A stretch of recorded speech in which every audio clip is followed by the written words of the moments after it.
Hello everyone. First of all, I would like to welcome all my listeners. Today topic is encoding messages. So first of all, we understand what is encoding. Encoding is the process of converting data from one form to another. Encoding का मतलब क्या होता है कि जो data को convert करना एक फॉर्म से अनदर फॉर्म में कन्वर्ट कर देना उसको। इसकी एग्जांपल अगर मैं लूँ तो इसकी एग्जांपल मैं ऐसे ले सकता हूँ कि जैसे आप रिटन फॉर्म में कोई डाटा है उसको आप कन्वर्ट कर देते हो ओरली में ओरल फॉर्म में उसको कन्वर्ट करके किसी को कन्वे कर देते हो मैसेज को। आपके पास एक लेटर है, आपके पास एक मैसेज है जो रिटन फॉर्म में आपको दिया गया है। आप किसको कॉल करके वो मैसेज बता देते हो। तो इसका मतलब क्या कर दिया आपने, उस डाटा को कन्वर्ट कर दिया किसमें, अदर फॉर्म में, रिटन फॉर्म से ओरली फॉर्म में कन्वर्ट कर दिया आपने। All messages must be encoded into a form that can be conveyed by the communication channel chosen for the message। सारे के सारे मैसेजेस जो एनकोड करने हैं वो इस तरह से करने हैं, उस फॉर्म में कन्वर्ट करना है कि वो ईजिली कन्वे हो जाए कम्युनिकेशन चैनल के थ्रू जो आप चूज़ कर रहे हो किसी मैसेज को देने के लिए। ठीक है।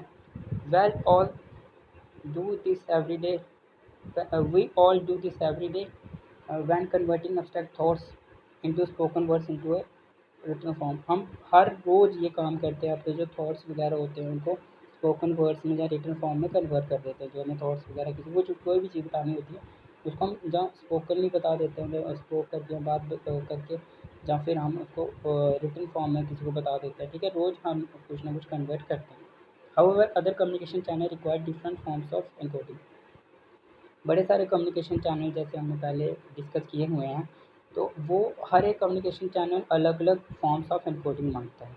जैसे अगर रिटन कोई रिपोर्ट है वो काम नहीं करेगी, वो नहीं काम करेगी। अगर अगर आप रेडियो पे कोई बातचीत बतानी है, वो रिपोर्ट अगर सपोज करो आप एक रेडियो पे इंफॉर्मेशन देना चाहते हो, आपने नोटिस आपके पास है, वो इन्फॉर्मेशन आपने देनी है। अगर आप नोटिस हाथ में लेके बैठ जाओगे, कुछ बोलोगे नहीं, मतलब उसको कन्वर्ट नहीं करोगे, कहने का मतलब है उसको कन्वर्ट नहीं करोगे ओरली, तो लोगों को कैसे पता चलेगा? लोगों को थोड़ी पता चल जाएगा, आपको वो देख थोड़ी सकते हो, जहाँ उनको शो थोड़ी कर सकते हो अपना जो नोटिस है। आपको वो कन्वर्ट करना पड़ेगा, रिटन फॉर्म को किस में कन्वर्ट करना पड़ेगा, ओरल में कन्वर्ट करना पड़ेगा। उसके बाद ही लोगों को आप बता सकते हो कि ये इन्फॉर्मेशन उनको कन्वे कर सकते हो।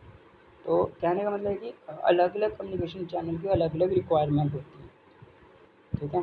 And the short abbreviated text used in the text message would not be appropriate if send by letter. Text message में हम छोटे छोटे ना एब्रिविएशन लगा देते हैं, जैसे कुछ मतलब तोड़ देते हैं टेक्स्ट को, उसको ना एब्रिविएशन लगा के हम भेज देते हैं टेक्स्ट मैसेजेस में बाय व्हाट्सएप या other electronically media medium. But अगर आपने एक लेटर लिखना है तो उसमें अगर आप वो टेक्स्ट मैसेज यूज़ करोगे तो वो इनएप्रोप्रिएट हो जाएगी। वहाँ पे आपको टू द पॉइंट और प्रॉपर तरीके से लिखना पड़ेगा। ठीक है, हर एक वर्ड को एलाबोरेशन करके लिखना पड़ेगा, एलाबोरेट करना पड़ेगा।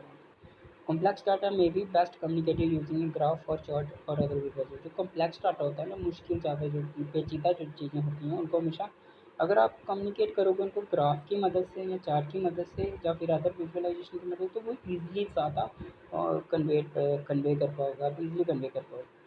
अगर आप कोई मुश्किल चैप्टर होगा, कोई मैथ का ही कोई चैप्टर है या किसी भी कोई टॉपिक हो जो मुश्किल, अगर आप उसको थोड़ा विजुअलाइजेशन की तरफ से या फिर ग्राफ की मदद से चार्ट बना के आपको एक्सप्लेन करने की कोशिश करोगे तो ज़्यादा ईजिली आप उसको एक्सप्लेन कर पाओगे, लोगों तक पहुँचा पाओगे अपनी बात को। तो बेस्ट वे जो कॉम्प्लेक्स डाटा के लिए तो क्या रहता है, वो ग्राफ या चार्ट वगैरह या कोई भी आप विजुअलाइजेशन और भी यूज़ करके बता सकते हो, उसको ईजिली बता सकते हो। Effective communication communicators encode their message with their intended audience in mind as well as communication channel। जो इफेक्टिव कम्युनिकेटर्स होते हैं, मतलब जो अच्छी तरह से अपनी बातचीत बता पाते हैं, जहाँ इन्फॉर्मेशन प्रोवाइड कर पाते हैं, वो किन चीज़ों का ध्यान रखते हैं? वो हमेशा ऑडियंस को माइंड में रखते हैं अपनी, कि हाँ मेरी ऑडियंस कैसी है या फिर मेरा कम्युनिकेशन चैनल कौन सा है। ठीक है, ऑडियंस बहुत ज़्यादा मैटर करती है। अगर सपोज़ करो आपकी ऑडियंस इतनी अच्छी है कि वो ईज़िली कोई चीज़ समझ पाती है, मतलब कॉम्प्लेक्स मैसेज अगर उनको दिया जाए और वो 2 मिनट में उसको समझ लेंगे, अंडरस्टैंड कर लेंगे, तो आपको एनकोडिंग में इतनी प्रॉब्लम नहीं आएगी, आप ईज़िली एनकोड करके तो फिर तो आप टू द पॉइंट ही जो होगा मैसेज वैसे एज़ इट इज़ मैसेज आप दे दोगे तब भी उनको समझ आ जाएगा। लेकिन आपकी अगर ऑडियंस वैसा होता नहीं है, आपको हमेशा एनकोडिंग जो होती है वो बड़ी ज़्यादा सिंप्लीफाई करनी पड़ती है, क्योंकि सबका कैलिबर सेम नहीं होता है ना, सब अलग अलग कैलिबर रखते हैं, अलग अलग एक्सपीरियंस होते हैं। सपोज़ करो अगर एक नया पर्सन आया है, एक नई ऑर्गेनाइजेशन में किसी पर्सन नया आया है वो, तो उसको थोड़ा टाइम लगेगा उसके एक्सपीरियंस को एनकोडिंग एंड डिकोडिंग एक्सपीरियंस को बढ़ाने में।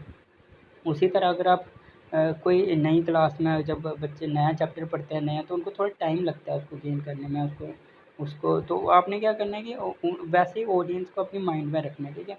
और कुछ को क्या होता है, कुछ ऐसे लोग होते हैं जिनको आप कोई भी बात बताओ 2 मिनट में वो बात समझ जाते हैं, लेकिन कुछ ऐसे होते हैं जिनको थोड़ी सी प्रॉब्लम आती है, उनको थोड़ा डीप में जाके समझाना पड़ता है, कहने का मतलब ये। तो आपने हमेशा ध्यान रखना है एनकोड करते वक्त कि आपकी जो ऑडियंस कैसी है, उसकी कैसी है, वो क्या वेल इफेक्टिव है वो कम डिकोडिंग करने में, अगर है तो ठीक है, आपने उसी हिसाब से मतलब एनकोड करना है। और अपने कम्युनिकेशन चैनल भी देख लें कि मेरा कम्युनिकेशन चैनल कौन सा है, ठीक है। This involve appropriate use of language, इसमें क्या क्या होता है, लैंग्वेजेस वगैरह जो यूज़ करनी है वो अप्रोप्रिएट होनी चाहिए, है वो तो लैंग्वेज बहुत बड़ा रोल अदा करती है। अगर आप कहीं चले जाओगे, आपकी एक ऐसी ऑडियंस है जो सिर्फ हिंदी समझती है, जहाँ सिर्फ इंग्लिश समझती है, तो अगर आप जो हिंदी समझती है वहाँ आप इंग्लिश में अपने मैसेज कन्वे कर दोगे, जो इंग्लिश समझते हैं वहाँ हिंदी में कन्वे कर दोगे, तो वो इफेक्टिव कम्युनिकेशन नहीं हो पाएगी। Conveying the information simply and clearly, और हम कोशिश करनी है जो आपका इन्फॉर्मेशन हो सिंपल और क्लियर हो। Anticipating an immunity like a causes of confusion and misunderstanding and knowing the receiver's experience in decoding other similar communication, ये बड़ा ज़्यादा इम्पोर्टेंट एक चीज़ है कि आपने जो रिसीवर का जो एक्सपीरियंस है डिकोडिंग का, वो आपने ध्यान रखना है कि वो एंटिसिपेट क्या कर पा रहा है। अगर आपने अपनी तरफ से तो पूरा मैसेज दे दिया, बट जो रिसीवर वो मैसेज वो समझा ही नहीं, तो उससे क्या होगा, मतलब उसका जो एक्सपीरियंस था ना डिकोड करने का मैसेज का, वो इतना ज़्यादा नहीं था कि वो कर पाए। तो सिमिलर उससे क्या होगा कि जो आपने इन्फॉर्मेशन दी होगी, हो सकता है कि वो उसने कुछ और अपनी से कोई इन्फॉर्मेशन समझ ली हो। तो आपने इस बात का ध्यान रखना है। Successful encoding of message is a vital skill in effective communication, successful जो एनकोडिंग की जो स्किल्स है वो काफ़ी ज़्यादा इंपॉर्टेंट है, महत्वपूर्ण है इफेक्टिव कम्युनिकेशन के लिए। Now we discuss what is decoding messages. First of all, we understand what is decoding. Decoding, it is the process of interpretation and translation of coded information into a comprehensible form. Decoding का मतलब होता है कि interpret करना, translate करना, जो message दिया गया, जो इनकोडिंग मैसेज मिला है ना हमें, उसको समझना। अगर सिंपल भाषा में मैं बताऊँ कि उसका मतलब, अगर सेंडर ने जो बात कही उसको आपने कन्वर्ट करना, उसको डिकोड करना और फिर समझने की कोशिश करनी कि उसने क्या कहा, ठीक है। ट्रांसलेट करना मतलब आप जो इनकोडेड मैसेज था, उसने जो बात कही उसको समझने की कोशिश करना, उसको कन्वर्ट करके समझने की, उसका जो मैसेज एक्चुअल में उसने क्या दिया है वो समझने की कोशिश करनी, ठीक है। सक्सेसफुल डिकोडिंग बहुत ज़्यादा ज़रूरी होती है, क्योंकि अगर किसी ने कुछ कहा और अगर आपने कुछ और समझ लिया तो फिर वो इफेक्टिव कम्युनिकेशन नहीं होगी। तो एक आपने जो इंटरप्रिटेशन है वो काफ़ी ज़्यादा आपकी इम्पोर्टेंट होती है यहाँ पे, क्या उसने क्या कहा था और मैंने क्या समझा। तो आपने कोशिश करनी है कि आपको मैसेज क्लियरली मिले, जब आप क्लियरली उसको ट्रांसलेट कर पाओ। Once receiver need to decode the message, जब मैसेज रिसीव हो जाता है तो रिसीवर को नीड होती है कि वो उस मैसेज को डिकोड करें। And successful decoding is also vital skill, जैसे मैंने पहले भी बताया आपको, सक्सेसफुल डिकोडिंग जो है वो काफ़ी ज़्यादा ज़रूरी एक महत्वपूर्ण स्किल है। Individuals will decode and understand message in different ways upon based upon any barriers to communication which might to be present। क्या ये जो इंडिविजुअल को ज़रूरत होती है अंडरस्टैंड करने की मैसेज को, ठीक है, बहुत अच्छी तरह से उनको बड़ी ज़्यादा ज़रूरत होती है कि वो अच्छे से मैसेज को अंडरस्टैंड करें। और जो डिकोड करने की और जो समझने की जो मैसेज की जो होती है वो सबकी अलग अलग एक अपनी अपनी धारणा होती है, अपनी अपनी एक एंटिसिपेशन है, ठीक है। आप अपने तरीके से लोग अंडरस्टैंड करते हैं। अब इसमें कुछ महत्वपूर्ण बातें आती हैं, कुछ बैरियर्स भी तो इंक्लूड हो सकता है ना। अगर बड़ा ज़्यादा शोर हो और शोर में मैंने किसी को कोई बात बताई, उसको वो प्रॉपर तरीके, आधी बात सुनाई दी, आधी उसको नहीं सुनाई दी, तो आधी उसने अपने मन से कुछ डिकोड कर लिया कि ऐसे कुछ बोला होगा, ठीक है। लेकिन हो सकता है कि मैं कुछ और कहना चाहता हूँ था। तो बैरियर्स भी काफ़ी ज़्यादा इम्पैक्ट करते हैं किसमें, डिकोडिंग में। और उसकी उनकी जो एक्सपीरियंस है, अंडरस्टैंडिंग है जो कंटेंट ऑफ द मैसेज की, ठीक है। अगर एक समझने का जो उनका एक्सपीरियंस है वो काफ़ी ज़्यादा है डिकोडिंग का, तो वो और जो जो जिस सब्जेक्ट के बारे में जो मैसेज था वो सब्जेक्ट में वो अच्छा एक्सपीरियंस रखते हैं, तो वो ईज़िली उस मैसेज को डिकोड कर पाएँगे। उनका साइकोलॉजिकल स्टेट भी इसमें काफ़ी ज़्यादा एक योगदान रहता है, या एक महत्वपूर्ण स्थान है उसका भी, ठीक है, समझने के लिए, डिकोड करने के लिए मैसेज को। And the time and the place of receipt as well as many other potential factors, और कहाँ पे और किस टाइम को वो उनको मैसेज मिल रहा है वो भी काफ़ी ज़्यादा इंपॉर्टेंट है, ठीक है। अगर कोई ट्रैवलिंग कर रहा है या किसी और काम में बिजी है, उस वक्त उसको भी मैसेज दिया जा रहा है, तो हो सकता है कि वो अनसुना करके जो कुछ बातें सुने, कुछ बातें ना सुन पाए वो। तो कहने का मतलब है कि टाइम और प्लेस भी काफ़ी ज़्यादा इम्पैक्ट करता है। कोई ट्रैवल कर रहा है तो शोर है तो कुछ है, तो उसका माइंड उस वक्त नहीं, वो नहीं समझ पाया कि क्या कहना चाहता था कोई। तो ये डायग्राम की मदद से मैंने समझाने की कोशिश की। यहाँ पे आप देख सकते हो एक कम्युनिकेटर है जिसको द मैसेंजर लिखा हुआ था, रिसिप्शनिस्ट है। जो हमारा रिसीवर है वो, वैसे मेरे जो मैसेंजर कह रहा है what I mean, and receiver कह रहा है व्हाट आई अंडरस्टैंड, ठीक है। जो सेंडर का क्या मतलब था और रिसीवर ने क्या समझा, ठीक है, यही एनकोडिंग एंड डिकोडिंग है।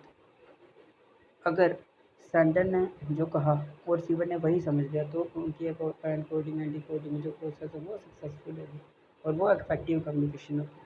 सेंडर ने कुछ कहा, कोडिंग की, चैनल चुना उसने, स्पीकिंग से जब बोल के बोला, राइटिंग से लिखा, ग्राफिक्स या वीडियो, जैसे मर्जी उसने जो भी चैनल चूज़ किया, और उसने रिसीवर ने उसको डिकोड किया, और व्हाट आई अंडरस्टैंड मतलब उसने जो आज समझ लिया। अगर वही बात समझ ली जो सेंडर बताना चाहता था, तो उसका मतलब क्या हुआ कि एक इफेक्टिव कम्युनिकेशन यहाँ पे होगी। तो वो मैसेज जो है वो कोड किया गया था किसके द्वारा, सेंडर के द्वारा। डिकोड किसने कर दिया, किसने कर दिया डिकोड, रिसीवर ने। तो जो इन्फॉर्मेशन थी वो पता चल गई किसको, अगर जो इन्फॉर्मेशन वो सेंडर देना चाहता था रिसीवर को पता चल गई, तो इसका मतलब क्या हो गया, इफेक्टिव कम्युनिकेशन हो गया, ठीक है। I hope you understand the topic. तो ये इतना ही था। Thank you very much, have a nice day, stay safe and stay